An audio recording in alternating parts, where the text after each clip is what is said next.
How to update your contact information in cPanel. Log into your cPanel account and you will be on this page.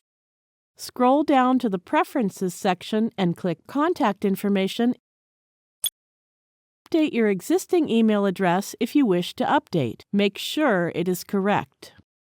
You can also add your secondary email address. These email addresses will be used to receive notifications and password reset confirmations. You can choose to be notified when you are approaching your disk quota, bandwidth usage limit, or SSL certificate expiry.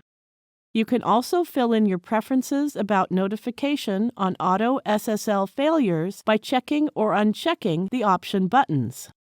We recommend you retain the default setting. Now click the Save button.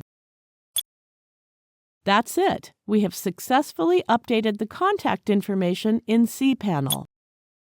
Thank you for watching.